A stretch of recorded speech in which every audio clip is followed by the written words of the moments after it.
seria la nova generació, no només d'armament, sinó també que canviarà les formes militars, vindria per als robots. Jo crec que tots heu sentit parlar dels drons. Doncs el dron ja comença a ser l'inici d'un d'aquests prototips. I el que en diuen és que no només afectarà, com si diguéssim, el canvi de les armes, també afectarà les formes de funcionament militar, a com es concebeixen les batalles, etc.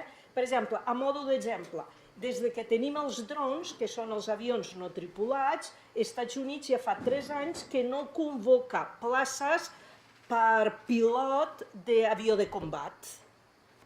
Disminueix aquesta part de personal militar perquè està utilitzant una tecnologia que no demanda aquest tipus de personal, sinó que demanda que joves en habilitats del joystick i de pantalla, que és com es comanda aquell tipus d'avió. És a dir, hi ha canvis d'habilitats, canvis de professionalitat. Ara, tota aquesta tecnologia està generant un debat en termes de 2 classes, tant jurídic com de caràcter ètic. Jo abordaré més l'ètic, perquè espero que després, quan arribi el Jaume, comenti els reptes que això representa a nivell jurídic aquest tema. Aquests nous enginys o robots s'estan dissenyant per treballar en 3 àrees funcionals. L'àrea que en diríem de la intel·ligència, que això vol dir que robots per espiar i per recopilar informació, el clàssic. Ja heu vist que, per exemple, no per espiar, però TV3 ja emet un programa que es fa amb drons. El dron que va planejant. Això és de caràcter una mica de divertimento, però el dron també és utilitzat en sentit militar. Una seria la intel·ligència i una altra seria el que en diríem el suport. Tant els vaixells com soldats de terra, el robot pot ser un instrument d'ajuda, el que porta la càrrega pesada i el soldat no té que carregar els bultos perquè ja porta ara anem a veure un prototip. O també el robot com a arma, o la munició com a arma. Per tant, tindríem àrees funcionals diferents de la robòtica. Per exemple, aquí teniu per terra aquests prototips de robots.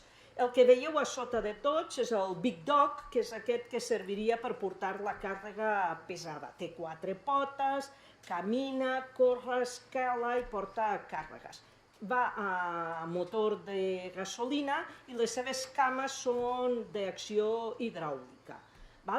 Això són, ja veieu que li han carregat les motxilles i aquestes coses. Per tant, és un robot que el que acompanya és a la tropa quan camina i ell porta els bultos i ja està. Però ne teniu uns altres, per exemple, que ja veureu aquell que sobrevola per dalt, que el que són càmeres, i el de baix, fixeu-vos això què vol dir en tots els casos. Que el soldat, en el seu equipament aquí davant, fa així, clar que li baixa la pantalla i des d'aquí ell està veient tot el que hi ha a dalt. I per tant és un instrument de suport, en aquest cas és com tindre els ulls teus a dalt de tot i que està mirant. O després el model que teniu al mig, que sembla un vehicle de transport normal i corrent. I és un vehicle normal i corrent que el que s'ha fet és treure-li el conductor. No hi ha conductor, i en aquest cas fixeu-vos que van plens d'antenes i càmeres, i això perquè és, tots els robots no poden funcionar sense estar connectats via satèl·lit. Via satèl·lit és el que dona la posició, on estàs, el que estan veient i les imatges es transmeten via satèl·lit. I el que teniu més a la dreta del tot, aquest té arma, però també pot ser sense desarmat. Seria com si fos com un petit tanc que el que té és un braç articulat. I aquest braç articulat pot anar en una arma, pot anar en una càmera de visió, o pot anar per desminat o per treure. Per exemple, si tu vas per un camí on poden haver mines, doncs ne poses uns quants i aquests desarticulen o detecten les mines. Llavors la gent va com el militar va pel darrere. O, per exemple, en aquest altre cas, veieu que són càmeres, o fixeu-vos el soldat que el porta al darrere com si fos una motxilla, perquè veieu les mides que això té. Si, per exemple, estem parlant de, diríem, atac o guerra urbana, doncs te treus aquí l'objecte, el tires dintre de la casa, ell es mou i tu, sense que entris, amb aquesta càmera saps tot el que hi ha dintre i la teva actuació. I ne pots posar amb càmeres o en arma. I tu des de fora amb la pantalla vas dient què és el que hi ha dintre i què és el que ha de fer el robot, el teledirigeixes des de dintre. Aquest té el nom, li diuen el PackBot, seria el model. Les pàgines web que veieu aquí és perquè hi ha prototips, les demostracions d'aquests prototips, que es poden veure en vídeo, com fan, com es treballen, com els utilitzen en exercicis militars, etc. Després entrem en la Marina. La Marina també desenvolupa per missions d'espionatge robots. I en aquest cas què fan? Imiten cossos de la natura. Per exemple, aquí teniu un que és la ciromedusa, o un altre que té forma de peix. I en aquest cas, aquests prototips són per espionatge. I què vol dir aquests? Durant molt de temps estan sota l'aigua, van amb molts sensors, càmeres, radars, i tot això mentre estan sota de l'aigua van, per exemple, anem a suposar que tu vols veure l'activitat del port de Rota. Ne poses un d'aquesta, una medusa, fora del port i aquell va mirant tot el que passa. Qui entra, qui surt, quin vaixell, quin submarí, quin model... I de tant en tant què fan aquests peixos? Van a la superfície i per satèl·lit emeten tota la informació, tornen a entrar a l'aigua i poden ser un bon espia. Això de tindre la forma, en aquest cas, de la natura.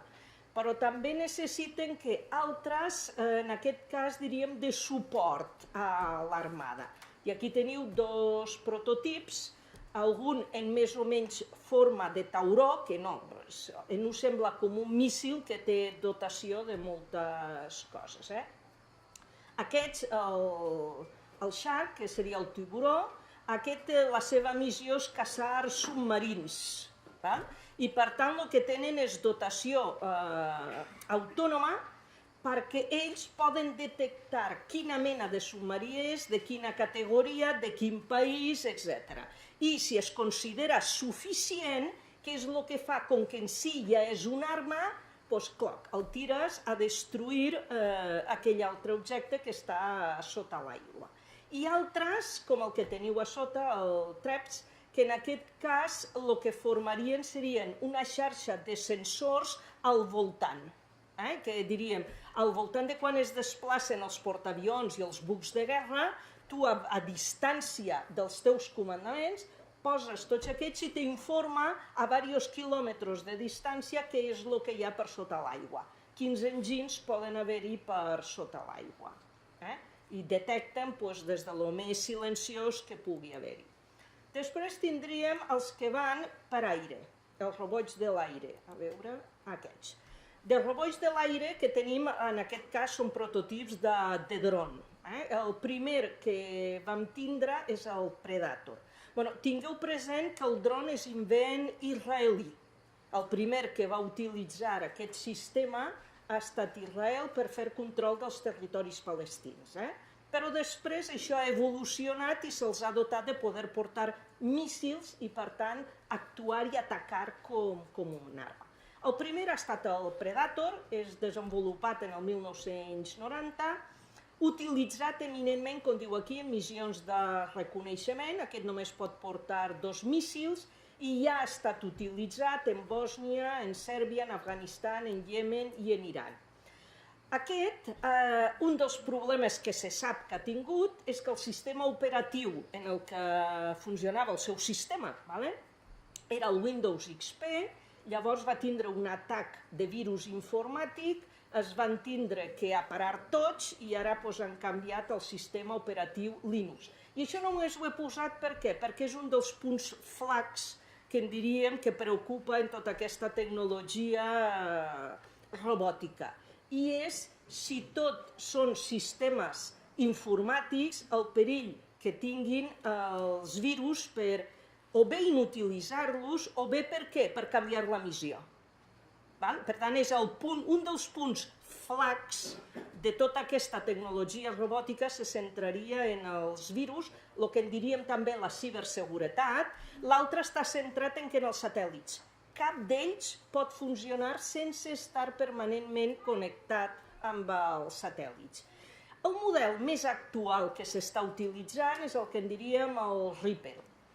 Aquest és del 2001, aquest ja pot fer viatges a més llarga distància, més velocitat, ja pot desplaçar 6 míssils. I es diu que de moment és el model que hi ha més intel·ligent de drons i el que té més autonomia, perquè és el que pot enlairar-se i aterrar sol per si mateix. Per exemple, el Predator es tenia que comandar, heu vist la gent que juga, no?, a la pantalla de la televisió, que té aquell mando, que fan els joysticks aquests, que vas treballar. Doncs el Predator és comandat com si fos un videojoc, igual. En aquesta pantalla tu el veus, però tu amb les mans, què fas? Navegar-lo. El gires, l'enlaires, puges, l'aterres, però quina innovació tecnològica té el Reaper? Que tu a l'ordinador li dius, Reaper activat, posa't en marxa, encén l'ordinador i desplaça't d'aquí a allà. Poses els sistemes de càmeres, míssils tot el dia i quan falten uns minutets avisa'm. I el Predator va sol, fins a on se li hagi dit. I ell des de la pantalla està veient els ulls del Predator, poden cartografiar-se, mirar, etc. I si ell decideix, mira, tenim aquest terrorista en aquest poble de Iemen que està en aquest mercat, dispara, apreta el botó i dispara. I tenim altres ja models, el que teniu aquí, l'X-47B, aquests són la indústria clàssica d'armament, és la que els està fabricant. Aquí teniu la Northrop Grumman, que ja ha fet aquest nou disseny, que és el 47B. Aquest és un avió ja silenciós, perquè dron què significa? És el soroll que fan los aguijones, que fan... Dron significa aquest soroll. I la gent de la població d'Afganistan, Pakistan, Iemen, Somàlia, saben quan hi ha els drons perquè pel soroll, el bruncido, és que no em surt en català això, com es dirà, el bruncido d'aquests animals, però és el de la màquina. Doncs el 47B ja no fa aquest soroll dels drons, és silenciós, i la qüestió és que aquest està dissenyat per despegar i aterrar per si sol des d'un portaavió. No se l'ha de comandar, sinó que això ja pot fer-lo ell sol. També teniu el de sota, aquell de la imatge blava, això és d'una fira on la presentació, la BAE System, presenta el seu model de dron, que és el Tanaris, també. I a dalt de tot teniu la imatge també del desenvolupament del que en diríem que els insectes robot. Poden haver-hi, com en aquest cas, una aranyeta que és totalment metàl·lica però que té càmera. Però també s'està experimentant en el que diríem els cyborgs, que en aquest cas és insectes vius als que tu els hi poses la càmera i aquests, fent la seva vida normal i corrent, van filmant tot allò que hi ha al seu voltant. I tenim també, aquest també és un altre robot de l'aire, el 4C Triton, que aquest és de la Northrop Grumman, i aquest està desenvolupat, en aquest cas per a l'exèrcit de la Marina, és de l'aire però és per la Marina, per vigilar costes, les costes marítimes.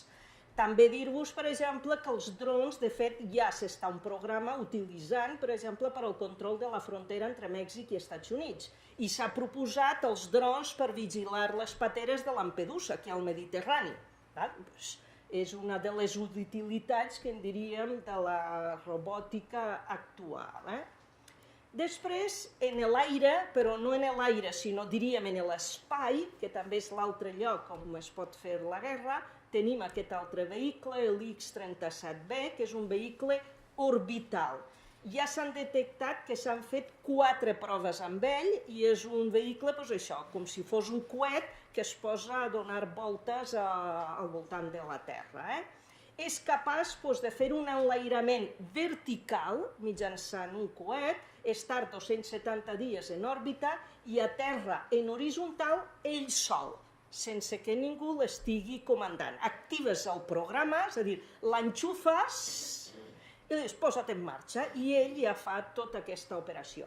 Aquest prototip de robot està sent molt criticat per Xina i per Rússia perquè es diu que podria contenir en la bodega o bé satèl·lits o bé braços articulats que fossin capaços de destruir, danyar o treure d'òrbita satèl·lits.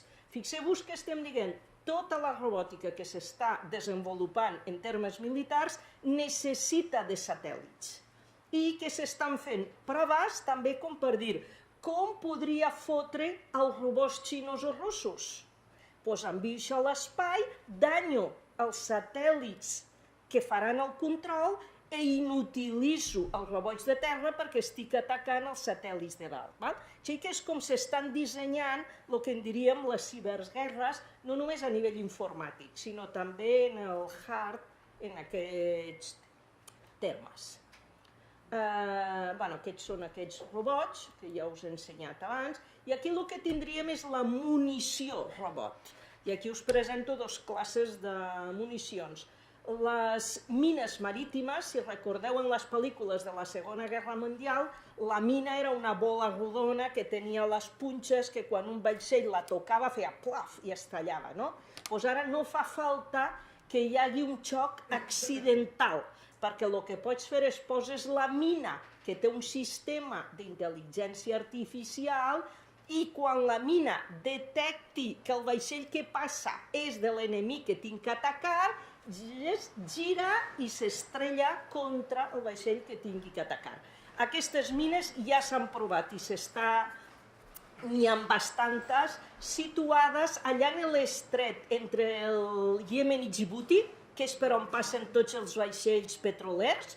Aquesta ja està provant-se allà, ja s'està en ús i de vigilància. Fixeu-vos a on la provem.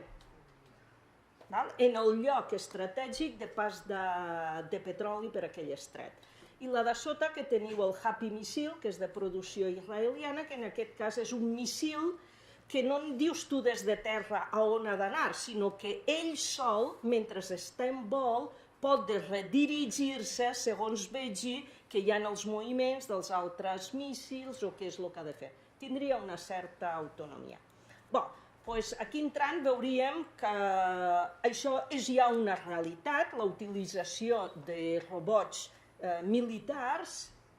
El dron ja els hem vist tots, fins i tot ja tenim programes de televisió amb ell. Les manifestacions grans de Barcelona ja se filmen també en dron, ja ho heu pogut també veure. La Vanguardia a vegades quan posa les imatges de l'11S són imatges en un dron. Ja no es lloga un helicòpter per fer les fotografies, llogues un dron, demanes permís i això ja es faria. Doncs el que podríem dir, i que ja sabem dels drons, és que són uns aparells equipats amb sofisticats mètodes, càmeres, sensors, invisibles a radars, tenen visió nocturna, poden volar de dia o de nit, amb pluja, sols, boira, núvols, no es cansen i no s'avorreixen de treballar. No tenen estrès, no tenen fatiga, no tenen cap d'aquestes inconvenients. Usos que se n'han fet dels drons. Els drons de moment han estat utilitzats per cometre assassinats selectius dels anomenats terroristes i ja s'han utilitzat per matar selectivament persones en Afganistan, Pakistan, Iemen o Somàlia. El dron com a instrument per matar algú va ser el Bush primer que el va posar. El que més l'ha utilitzat és Obama, l'ha arribat a utilitzar en més de 3.000 operacions. I fixeu-vos que la importància o el debat que està generant acaba sent que hi ha algú en la Casa Blanca que decideix i fa una llista de qui són els enemics que tenim, fa la llista i diu: quan algun d'aquests estigui localitzat en algun lloc, enviem un dron amb míssil que vagi allà i que se'l carregui. Per això representa molta, diríem, debat de caràcter jurídic. Per què? Perquè és un assassinat, i no entro perquè jo crec que el Jaume ho farà. Ens hem saltat tots els processos judicials del dret, no hi ha hagut judici, no hi ha hagut defensa, i s'han violat països, l'espai aeri de països, falta saber si el lloc on tu tires aquell míssil t'ha donat permís o no t'ha donat permís per fer aquest assassinat. I l'altre, la persona assassinada ni siquiera és del teu país, és d'un altre país. Aquí hi ha una problemàtica jurídica important. I l'altra, que representa jurídica, acaba sent que amb els drons com ens queda el dret de la privacitat i de l'honor. Aquí ja podien haver vulneracions importants del dret. Però fixeu-vos en una cosa que és on entraré. Els problemes jurídics els he anomenat ara per què? Perquè en aquest cas són d'ús. L'ús d'un robot que vulnera llei. Però jo ara entraré en una altra qüestió, que no és l'ús, sinó el robot en si podria ser il·legal. No l'ús, sinó l'aparell en si. En el tema dels drons no hi ha debat en aquest cas, perquè jurídicament queda clar que el que hi ha d'il·legal és l'ús, no en si el dron. Doncs el debat que estàvem tenint, i com us deia, però ara, el problema que està en el punt clau és, de totes les funcions que poden fer els robots, n'hi ha una que preocupa, i és el robot arma. Un arma que és robot. Però la segona, perquè el dron és una arma, i en canvi hem dit no hi ha problema jurídic en ell en si. Però la qüestió està, es calcula que en 20-30 anys podrem tindre armes autònomes, robots autònoms, que siguin autònoms, i ara aquí voldria fer una diferència de dos conceptes. La diferència entre una arma automàtica i una arma autònoma. Automàtica acabaria en ser, per exemple, ja no parlem d'armes, ara aquí parlem de sistemes d'armes. Per exemple, el sistema d'armes de l'escut antimíssils, això és un sistema automàtic, no autònom, automàtic. Per què? Perquè és un sistema tancat, que no hi ha excessives variables a tindre present, i l'únic que té que fer aquest sistema d'armes és, en tal país de tal lloc del món, algú ha disparat un míssil. Aquest míssil va dirigit a aquesta posició. I tu saps que tens 3 minuts per aniquilar aquest míssil que s'ha posat. I tu el que has de fer és tindre un sistema de radars i diuen, allà s'ha disparat aquest míssil que va per aquí. Si jo ne disparo un en aquesta posició, el destruiré en l'aire i no atacarà. I tu això ho pots automatitzar. No és autònom. I no és autònom per què? Per les poques variables que té, i l'altra, perquè no és el robot, no és el sistema qui prendrà la decisió. La decisió ha estat posada i continua en mans humanes de, en aquesta situació, fes això. Però quan parlem d'autònoms estem referint a què? A que tu pots dissenyar una arma amb un software sofisticat, que ara entraré una mica més en això, on el mateix robot pugui decidir el blanc que m'heu dit està en aquell lloc, me poso en marxa, vaig allà, el mato i torno. On la decisió de prendre el foc està en el robot i no està en l'humà. Aquesta seria l'arma robòtica autònoma. En aquest cas, aquí s'ha obert un debat. Per què? Perquè hi ha organitzacions de societat civil, eminentment de drets humans i científiques, d'enginyers, etc., que han dit i han creat una campanya que es diu Stop Killer Robot, és a dir, parem les investigacions en el desenvolupament d'aquesta arma. Però hi ha alguns altres que diuen no, això no té per què parar-se. I ara entraré una mica més ja en el debat. Fixeu-vos que aquí veuríeu totes les definicions que fan des d'aquesta campanya els que proposen que separi la investigació d'aquest arma. I es diuen graus d'autonomia en la robòtica n'hi ha molts. Però te diuen arma totalment autònoma, un sistema en el que totes les funcions d'aquella arma són autònomes. I aquí es diuen aquest tipus d'arma s'ha de prohibir, una, i dos, aquest tipus d'armes és il·legal. Aquí està, l'arma totalment autònoma la declararan il·legal. Ara diria per què, però encara deixeu-me que doni una mica més de voltes. En canvi, Nacions Unides, que ja ha creat un grup de debat sobre aquestes armes, el relator, en abril del 2013, no parla de robot assassí, ell parla de robots autònoms letals. La definició que fa Nacions Unides d'aquesta arma en concret diu són sistemes d'armes que un cop activades poden seleccionar i atacar objectius sense necessitat d'intervenció humana. I el que demana el relator de Nacions Unides és una moratòria. Al davant de lo que ens ve a sobre, parem, pensem i després ja veurem què fem. Aquestes serien les posicions. En aquest debat, quines argumentacions es donen a aquells que diuen no hem de parar la recerca en el desenvolupament d'aquestes armes. I ara me poso en la part ètica de les argumentacions, deixo les jurídiques, aquestes faré només una pinzellada. I te diuen, els humans, sota certes condicions, tenim calor, ràbia, por, ira, rancúnia, desig de vengança, actuem de la pitjor manera possible. Els robots, com que aquests sentiments no els tenen, evitarien morts que són innecessàries pels nostres sentiments que tenim. Els robots, com que no tenen adrenalina, no tenen privació de son, no tenen la moral baixa, no tenen depressió psíquica i no tenen fatiga, no actuaran com nosaltres sovint actuem de manera malament o guiats pel baix instint, perquè el baix instint en els robots no existiria. També diuen, els robots poden complir amb el dret internacional humanitari i millor del que fan els humans, perquè a més poden processar més informació i més ràpidament i a més el robot no està inhibit per preservar-se a si mateix, és a dir, l'humà en lloc de combat pot dir jo com que no vull morir no arrisco. El robot no té aquestes inhibicions i per tant actuaria d'una manera millor del que ho fem els humans en guerra. Diu, en situació de conflicte també els humans poden cometre baixeses, per exemple, violar a dones o torturar a persones, Abu Ghraib.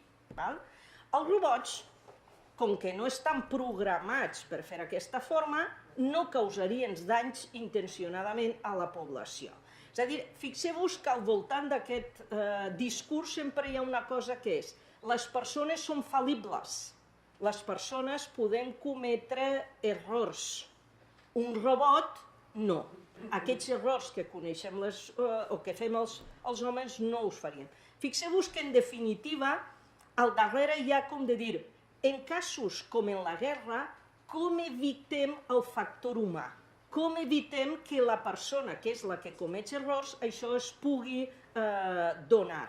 Fixeu-vos que el factor humà es fa una valoració negativa del factor humà de les persones. També jo crec que si això seguim raonant així, fixeu-vos que acabem en quina conclusió?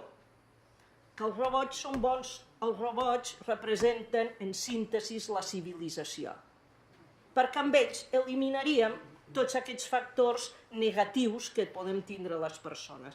I fixeu-vos que d'alguna manera se'ns està com, si ho extrapolem molt, anem a les pel·lícules de ciència-ficció. Una societat regida per robots serà més civilitzada que una societat regida per persones. Ara, els que n'estan en contra i que diuen no, això és una barbàrie, s'ha de parar, per on van els seus fils argumentals, també en sentit ètic. Te diuen, les emocions també són una salvaguarda. per no cometre assassinats. Sense les emocions és més fàcil matar que quan se tenen emocions. I fixeu-vos, i això ens ho ha posat Obama. Obama té la mà molt fàcil pels drons i li costa molt enviar soldats.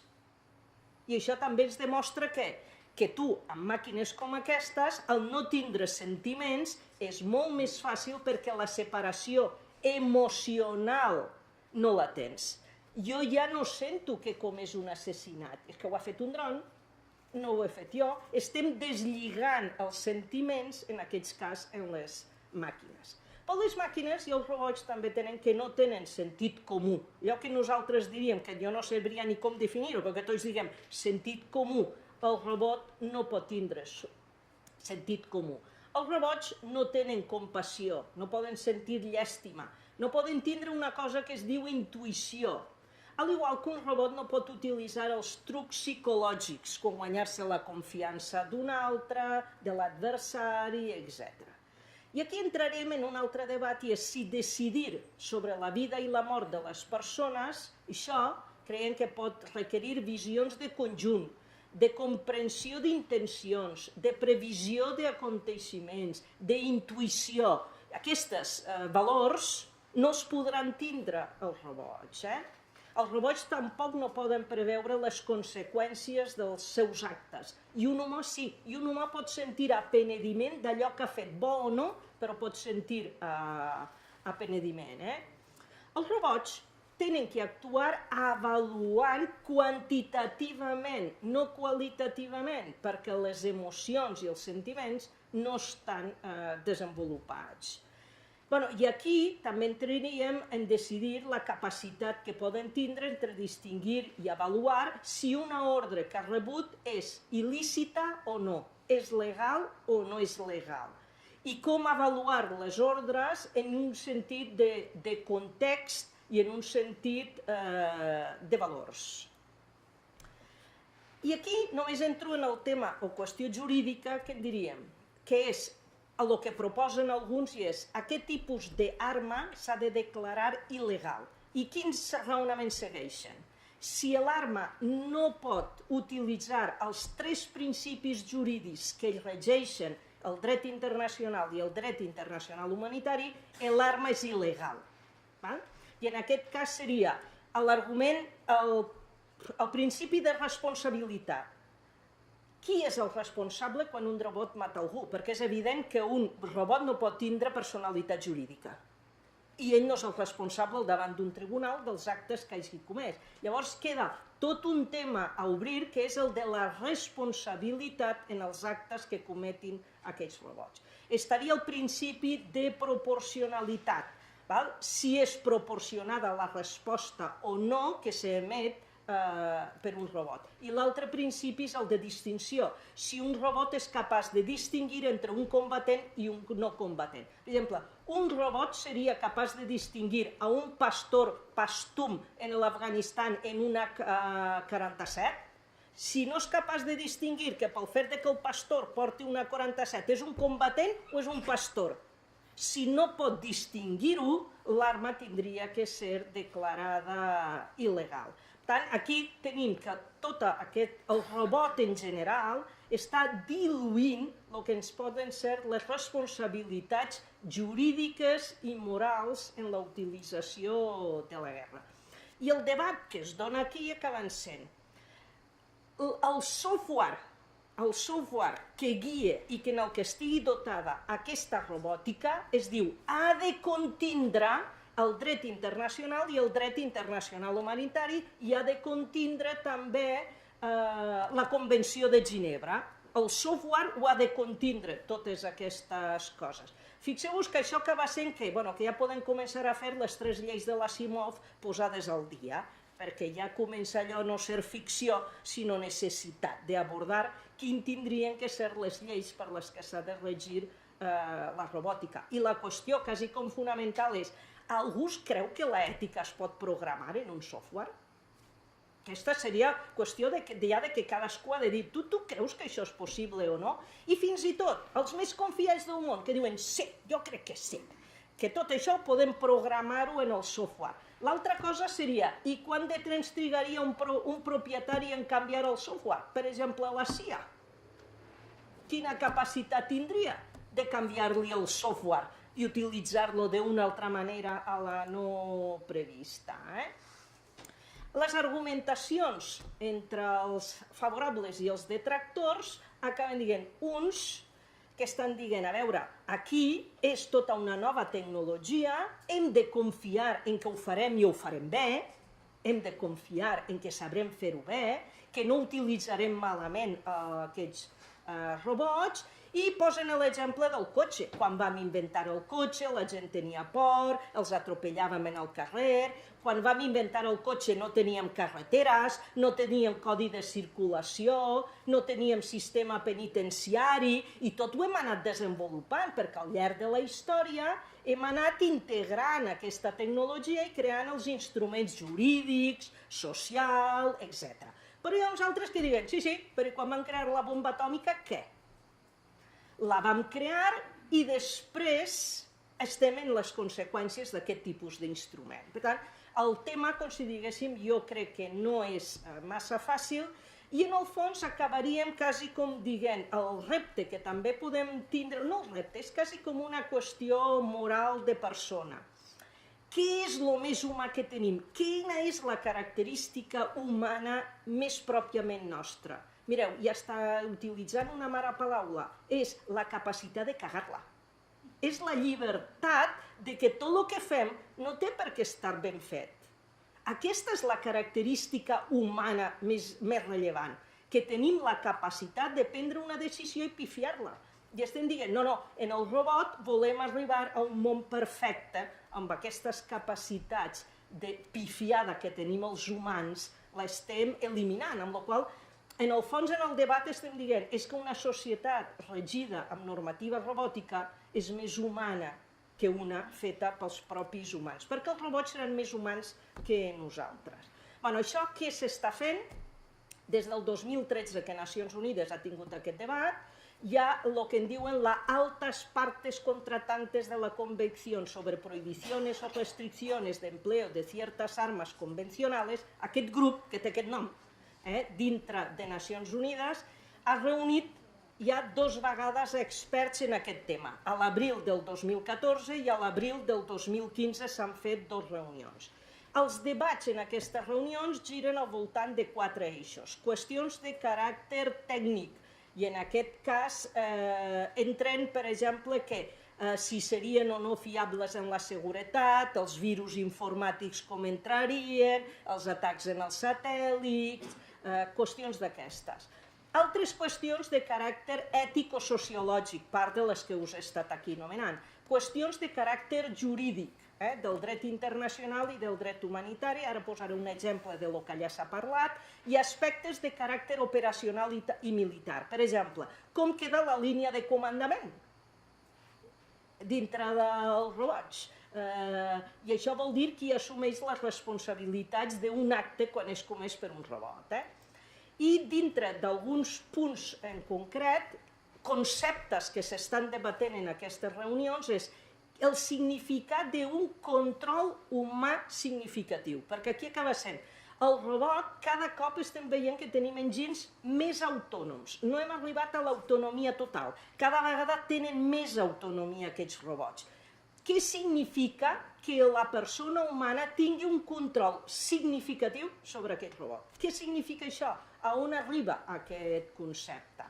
En termes del dret internacional, de lo que es parla eminentment és com queda afectat el dret a la vida i el dret a la dignitat humana en l'ús del robot. És a dir, quan és el robot qui mata, com afecta això al concepte del dret a la vida o de la dignitat humana. I l'altra qüestió que allà es parla també molt és a on està la línia divisòria entre l'ús civil i l'ús militar d'aquesta tecnologia de robòtica. I ara aquí teniu la pàgina web on els que fan campanya en aquest tema, que hi ha organitzacions civils, facultats de dret de diversos llocs del món, us trobareu, fan una revisteta que es diu eNews i una altra que es diu Article 36, on podeu anar seguint els debats que es publiquen, etc. I després una altra agrupació de científics en aquest tema que ells acaben dient que el fonament filosòfic i jurídic és que l'ús de la força violenta té que estar sempre sota control humà i que la decisió de l'ús de la força és una responsabilitat humana i que això es tracta d'un dret humà a no ser sotmès a la força o a la coacció violenta en la decisió d'una màquina, que això no ha de passar a ser una màquina, sinó que ha de ser un humà. I després, aquí teniu enginyers i físics, investigadors físics que fan propostes, el Consell de les Arts Humanes que comencen a fer això, principis, les 3 lleis de l'Asimov per algú que les vol posar al dia. I amb això estem i fem el debat, aquest tema.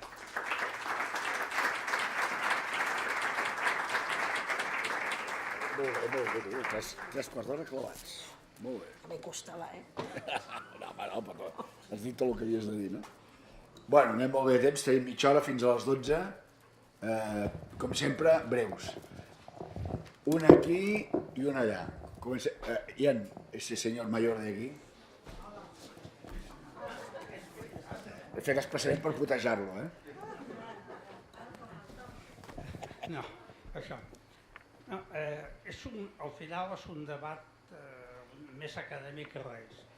A uns entre 2 i pico i 3 i mig quilòmetres d'aquí hi ha tots uns terrenys que desprenen gasos tòxics, que està relacionat amb contaminació, tot això.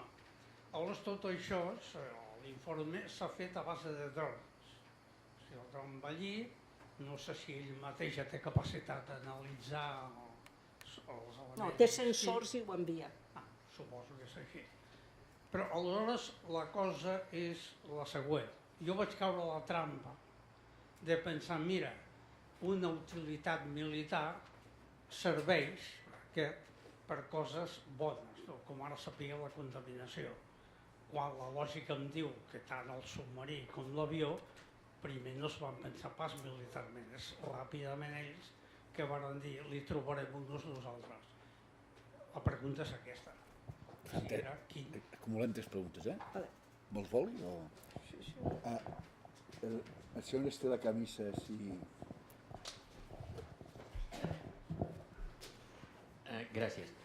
No, jo, cada vegada que parlaves dels drons i per generalitzar més de les armes automàtiques i sobretot de les armes autònomes, jo estava pensant en paral·lelisme i la pregunta és si realment existeix el paral·lelisme amb tot el que és l'automatització que fa l'entrenament militar en el propi soldat.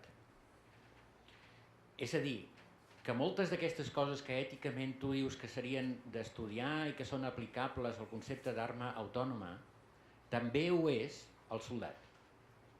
Perquè l'entrenament del soldat està basat, primer, en la carència absoluta de responsabilitat. És a dir, el soldat no en té, excepte, ara s'està parlant molt, de les accions extrabèl·liques, conseqüències directes de la guerra, d'altra banda, com per exemple les violacions massives o no massives. Però el matar, quan un mata, si s'equivoca o no s'equivoca, el soldat no és mai responsable, sempre ho són en tot cas els de cara més amunt. L'entrenament del soldat, ho hem vist en moltíssimes pel·lícules americanes, és absolutament automàtic.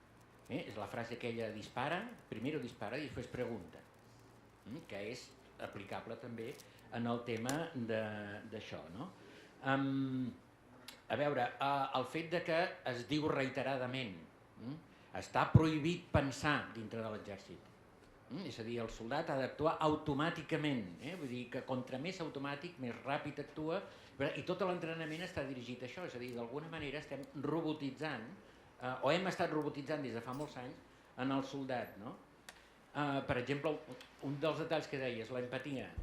Dius, els robots no tenen empatia. No, prohibida l'empatia en l'exèrcit.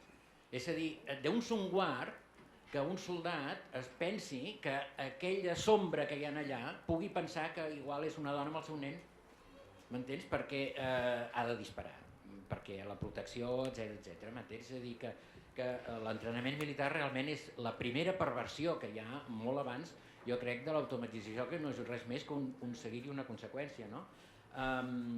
Després una altra cosa que també penso que és una reflexió que és interessant. Jo recordo com una de les coses més escabroses que he vist a la vida són els treballadors de la Chrysler, em sembla que era, o no sé quina empresa d'aquestes d'automòbils, però que també feia coets, a la guerra de l'Iraq, cada vegada que veien un coet que encertava perfectament en allò, en les pel·lícules aquelles directes, no? Tots ho celebraven amb xampany i tal, i deien tal, i era allò de l'assassinat a distància, no? Vull dir que jo penso que en determinades circumstàncies l'assassinat a distància pot causar una satisfacció extraordinària. És a dir, que d'alguna manera hi ha una psicologia, una perversió psicològica en l'ésser humà. L'altra prova és els jocs de guerra en els nens, no? Es tracta de matar. Això és una presatisfacció del preassassinat, diguem-ne, no? Que jo penso que s'ha de tenir molt en compte. És a dir, la pregunta és, hi ha tanta diferència com per fer conferències especials sobre els robots respecte a el que fins ara han estat l'entrenament de les persones despersonalitzades en forma de soldat, diguem-ne? Hi ha una altra breu pregunta per acumular.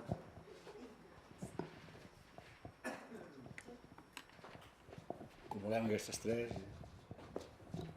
Mira, jo una mica volia dir el que ha dit ell, però hi ha una cosa, per ser breu, que crec... Robot no, robot en pensament propi no, perquè ja la diferència està en que ell no mai tindrà el que tenim els humans, que és la consciència d'un mateix. Si un té consciència de si mateix, vull dir, pot fer en camp de guerra, pot tenir unes coses més a prop del que seria el ser humà, i un robot no les tindrà mai, per tant, robot no. Vinga, fem una primera ronda de respostes. Mira, en el tema que anàvem... No, ja ho tens. Parlar. El robot en si no és qüestionat, perquè de robot, tu dius, mira, el dron ha estat utilitzat, en aquest cas, l'exemple que tu has posat.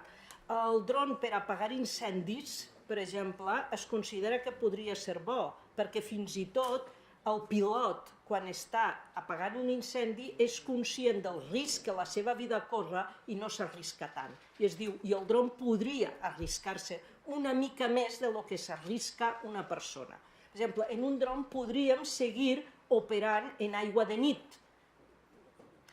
Ja hi ha utilitats. Val? Per exemple, dèiem, mira, el dron aquest, el programa de televisió, doncs mira, ens mostra les ciutats, el paisatge, serviria per fer cartografia, que està bé. Però un periodista també el pot posar al pati de la Clàudia Schiffer i li fa les fotografies a la seva piscina. Un ús no legal, però podria estar-ho fent. Ara, també li pots enviar una aranyeta al centre militar de no sé on i mira, allà que aquesta aranyeta que me digui què s'està parlant en aquella reunió, què s'està fent. És a dir, la qüestió no és en aquest cas la tecnologia, sinó que els problemes ens els dona l'ús de la tecnologia. Una aranyeta d'aquestes pot servir-te per espiar el que tu consideres el teu enemic, però una aranyeta d'aquesta et pot ser molt útil als bombers en un terratrèmol o en un incendi. I és el mateix objecte, tant el problema vindria donat en l'ús. Que en els militars introdueixin com a complement totes aquestes tecnologies no està posat a debat i això modificarà les formes de treball de l'exèrcit. Les modificarà, perquè cada vegada el soldat és més un ordinador. Un ordinador que jo crec que els soldats ja començaran a anar com en un iPad aquí davant, que està connectat en tot i va rebent totes les informacions. I entre altres coses, per què? Perquè aquí ve condicionat sí per la política. Els governants, i sobretot en els Estats Units, el lema és baixa zero. Baixa de qui? Dels nostres militars. Els nostres militars no han de morir en combat, amb la qual hem de dotar-nos de la màxima tecnologia que evite que el soldat mori en combat. No els efectes, però sí aquest soldat. Llavors és com mitiguem a través de l'ús tecnològic i robot que mori menys soldats menys soldats, no població civil, perquè quan van a matar i tiren un míssil des d'un dron al que anomenen terrorista s'emporten a diversos que estan allà, perquè ell pot estar en un cotxe, en una casa, i llavors es carreguen a tots els que hi ha allà. Però és que no tornin a casa taüts perquè això electoralment m'afecta. I l'altra, que no me vinguin gent com els que estem aquí tocant-me els nassos recollint totes les errades que hem fet quan estem actuant en l'exterior, que això és el factor humà. Com evitem el factor humà? Però el factor humà en sentit negatiu és aquest, però en sentit positiu el factor humà té moltes coses. El factor humà és capaç d'impedir certes coses, perquè malgrat tu tinguis tota la tecnologia que vulguis i l'adiestrament que tu hagis tingut, tu en el fons tens una moral. I tothom tenim una escala de lo que està bé i de lo que està mal. I quan aquesta escala a base de preparació te la trastoques, què hi passen? Doncs totes les malalties mentals que tenen molts soldats. Que són conseqüència de què? De que en la preparació se'ls ha trastocat aquesta escala. I això es denota. Però fixeu-vos que també en la robòtica també estem tendint a que a la guerra que es fa en horari laboral, a torns de 8 hores, 10 hores o de 12 hores. I jo entro a les 7 del matí, estic aquí en el dron, faig la guerra i quan s'ha acabat torno a casa, miro els deures, vaig al gimnàs, acompanyo els nens, preparo el sopar o vaig a la piscina. Això no vol dir que no tingui conseqüències psíquiques, però fixeu-vos que és com una evolució. El que es posa a debat només és una classe de robot, una. Aquesta és la que està a debat. I és aquella on el sistema de programació permeti que sigui autònom a l'hora de prendre les decisions de les persones. Que no hi hagi una persona al darrere que apreti el botó i digui dispara. Jo estaré en un despatx, estaré aquí, estaré disparant en Afganistan, però el que dispara està aquí i és un humà. I el que es diu és el gran perill a debat és quan el robot sigui capaç per si mateix de prendre aquesta decisió de forma autònoma i sense que una persona hagi ordenat el fer una certa actuació. Aquest és el punt més difícil.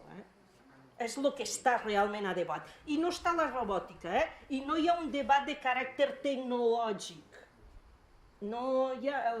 Aquí no estan els debats en aquest cas. I alguns el que diuen és, com que aquest robot no podrà complir els principis jurídics del dret internacional, el de responsabilitat, el de proporcionalitat i el de distinció, robot autònom, no els altres, perquè els altres la capacitat no és de la màquina, és de la persona. Quan aquesta fàcil i la passem a la màquina, si la màquina no pot complir els principis jurídics, és la màquina la que és il·legal. Aquest és el debat que en tota mena de matisos s'està donant en aquestes esferes. El 12 i 13 de novembre hi haurà una sessió a Ginebra en aquest tema. No d'experts ja, sinó en aquest cas hi ha una participació dels estats i a prendre postura i a tema de com se situen en aquest tema. Perdó. Més preguntes? A veure, 1, 2, 3.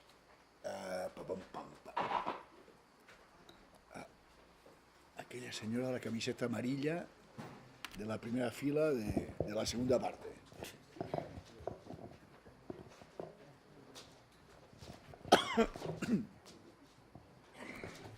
¿Qué?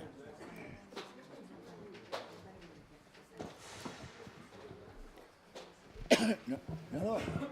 ¿Cómo? No. A ver, primera, aquella señora de la camiseta amarilla de la primera fila de la segunda parte. Después está. Aquella jove, gràcies.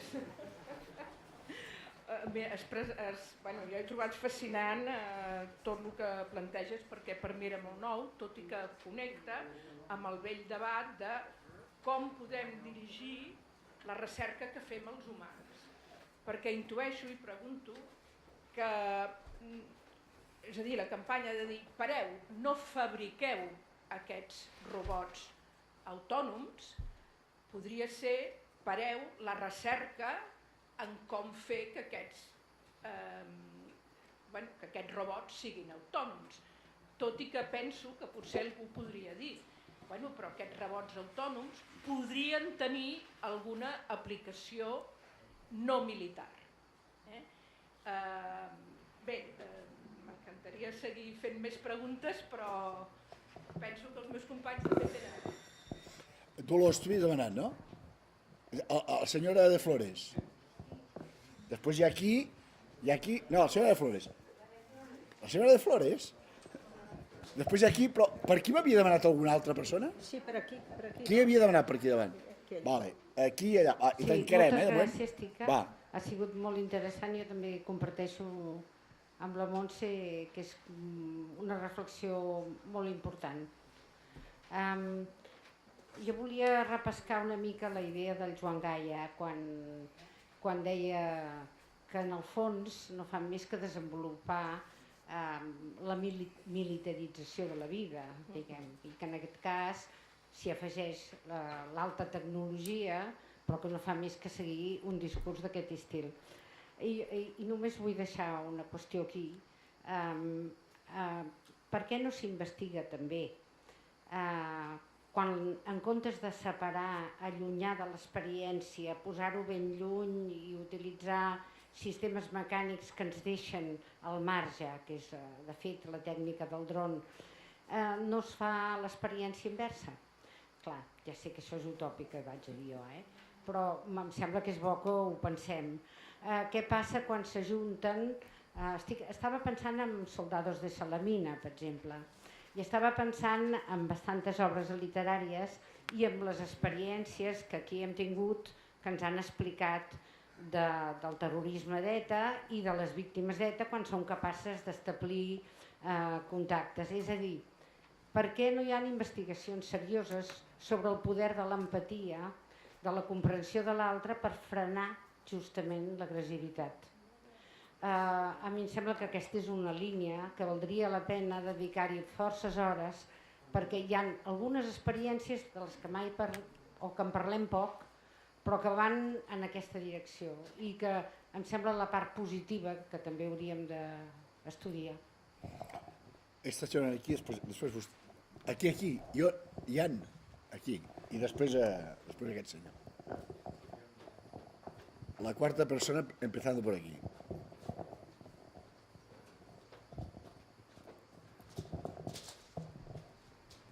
Moltes gràcies, perquè era un món bastant desconegut per mi.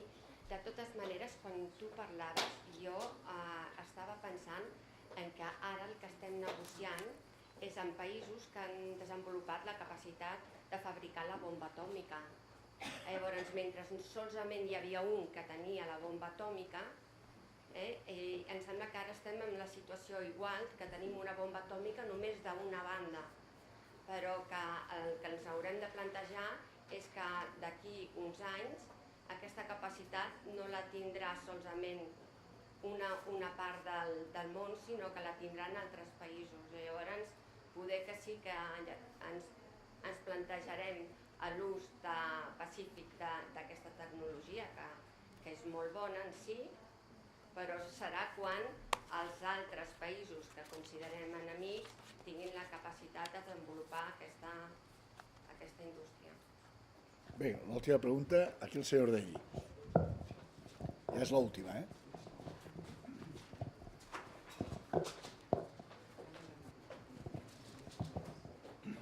Hola, aviam, jo penso que hi ha una cosa que has dit que em sembla que no és exactament així. O sigui, al final sempre hi ha una responsabilitat humana, perquè encara que no sigui immediatament el que prem el botó, però sí que hi ha el que ha desenvolupat el sistema que fa que en un moment determinat pugui prémer el botó, que es pugui pensar que està ben o mal apretat, no?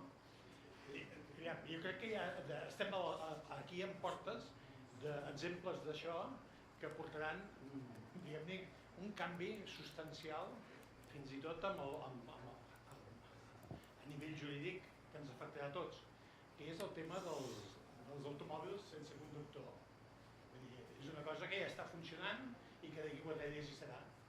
Què passarà quan hi hagi un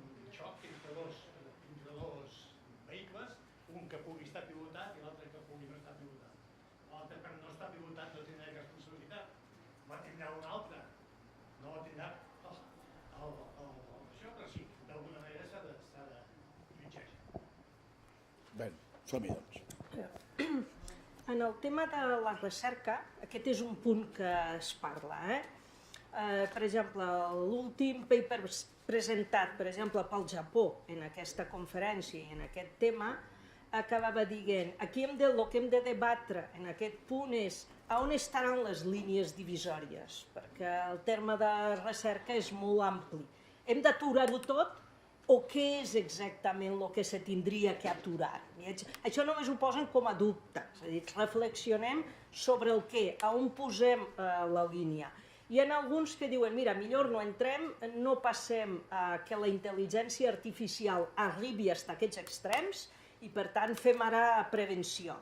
I alguns te diuen, no fem prevenció, seguim actuant, seguim en la recerca, i en tot cas l'únic que hem de fer és, encara que tinguem la tecnologia per desenvolupar l'autonomia total aplicada a una arma, aturem un dels principis de la programació per impedir que pugui executar-ho. Fixeu-vos que d'alguna manera és la llei de la robòtica. És a dir, posem dintre de la mateixa programació algun principi en el qual l'arma, encara que sigui autònoma i encara que tingui tots els instruments que li diguin quina és la decisió que s'ha de prendre, no la pugui executar. És a dir, parem només aquesta fase, no parem tot aquest altre desenvolupament. De fet, ja hi ha 2 robots que no tenen tanta autonomia. Jo crec que són robots més de caràcter automàtic que no tan autònom, perquè el seu sistema és reduït en les variables que tindria que manejar. N'hi ha 2 que són de frontera, un desenvolupat de Corea del Sud, que el té passejant entre les 2 Corees, i un altre que el té Israel passejant el mur entre Palestina i Israel. En aquest cas és un robot dotat de sensors, en armes, veu, i el soldat està en el despatx d'on tingui que estar. Hi ha un robot que va fent un circuit que fixa't que és limitat, perquè va seguint un mur. Per tant, els sensors de moviment són com els del cotxe, quan va aparcar. Mira les distàncies que ell ha d'estar a mig metre del mur i va seguint aquest trajecte. Llavors, ell de dia o de nit capta si una persona s'apropa al mur. I la seva ordre té, quan aquest objecte que se t'apropi al mur estigui a menys de 500 metres, tu has de fer un avís. Has d'encendre unes llums, fer un avís verbal i dir-te estàs apropant aquí, i si no t'apares et dispararé. I el robot té capacitat per disparar si sobrepassa els 300 metres. Però què han dit els israelians? No, aquesta funció l'hem desconnectada i que sigui la persona que segueix el robot que quan ho veu fa l'alarma al que està en la sala de control i aquell serà el que decidirà si mata o no mata, si ho activa o no ho activa. Aquest és més o menys en aquest moment per on estan en l'aplicació, diríem, però no és tan autònom, sinó que diria jo que són més bé robots automatitzats, en el sentit d'automàtic. Jo crec que sí que és una utopia, però és una utopia que la societat planteja, mentre que aquests debats estan en unes esferes, la gent que diguem que hem de construir la pau, la basem en què? En les empaties, en els cuidados mutuos de les persones, en els respectes, anem en camins diferents. La qüestió també, jo crec que si nosaltres construïm una societat diferent, també actuarem sobre aquests elements. Per tant, jo crec que hem de seguir construint en les nostres, que no són tan utopies, les nostres capacitats de veure com volem seguir sent els humans i com ens relacionem els humans entre si. Mireu, en alguns d'aquests temes jo crec que també hem de tindre present que aquí hi ha interessos de caràcter industrial. Encara es preveu que la gran revolució industrial està en la robòtica. Jo he parlat d'una sèrie de robot i dedicat a l'armada i a matar, però tot el tema de la robòtica és molt més ampli, és molt més gran i és un gran negoci.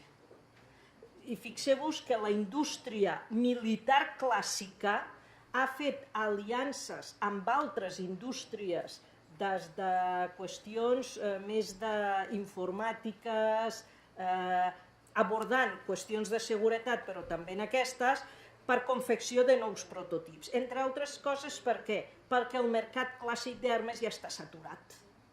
I s'han de posar en la generació d'uns altres nous instruments. I de lo que som conscients també tots és cada vegada que hi ha un gran canvi tecnològic molt important, canvia la forma de fer la guerra. I aquesta es donarà. Tenim intuïcions, però es donarà.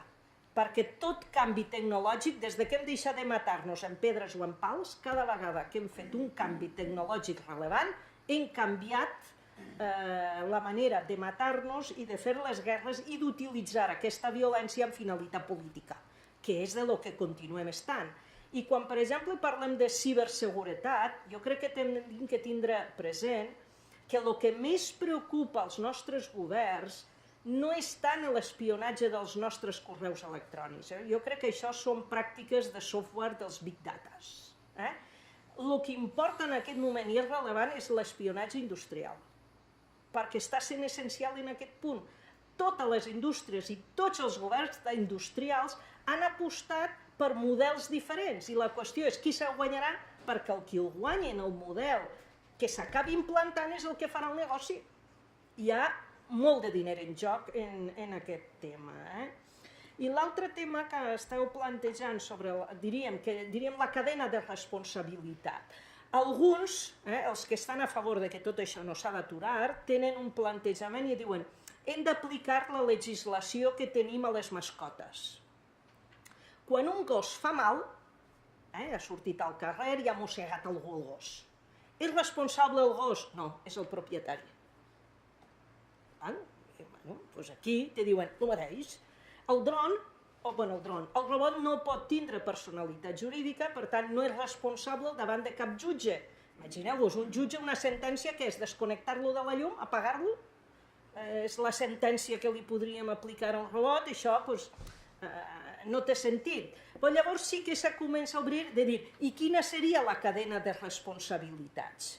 Quina part s'ha d'emportar el programador, el fabricant? L'experiència ens diu que el fabricant i el programador no assumeixen responsabilitats, perquè el venedor, quan li donen el prospecte, allà ja hi figura que qualsevol manipulació no correcta, la responsabilitat és teva i no és la meva. Jo, quan el lliuro de fàbrica, sé el que t'he donat. Quan tu l'has utilitzat a casa, ja no sé el que hi ha. Per tant, la legislació d'electrodomèstics ja deixa clar que quan a tu te donen el folleto com a comprador, el responsable a partir d'aquell moment eres tu i ells es renten les mans en aquest tema. I llavors acaba sent, però han fotut una cagada en màquines com aquesta. Qui se'n farà càrrec? El govern, que és el que ha donat l'ordre d'atacar, el militar que ha dit que allò se tenia que utilitzar, el soldat que li ha pres el botonet i l'ha enxufat a l'electricitat, perquè la qüestió que ens demostra el temps i la història és que quan entrem en dilucidar qui és el responsable d'una qüestió com aquesta, això s'allarga en el temps, passen els anys, no s'ha acabat clar. Què hem acabat sabent de la utilització de mercenaris en Iraq o en... No s'han fet accions legals contra aquestes empreses, perquè la dilució de responsabilitats entre el que el contracta, el qui l'ha posat a l'empresa, en no saber ben bé quin era l'objectiu, hi ha hagut incompliment de contracte o no, no se sap perquè el contracte és secret. Tot això sabem que entrem en àrees grises del sistema jurídic. I a més, quan el sistema jurídic sovint no serà el nacional, sinó que pot ser el sistema internacional, perquè tu el robot l'has estat. Jo estic en la sala de comandament a Virgínia, però el dron ha sortit d'un avió que estava situat a prop de Xipre i on ha anat a atacar és a Iemen. Les cadenes aquí te les perds. I l'altra cosa que som conscients és que per als actuals polítics aquesta utilització sí que és interessant perquè assumeixen menys cost polític en aquest tipus d'utilització d'armes d'aquesta mena amb les guerres. I això jo crec que ens presenta un panorama més complicat. Bé, moltes gràcies, Tica. Us recordo que ara sí que hi ha oficialment esmorzar I que començarem puntualment a 2:15.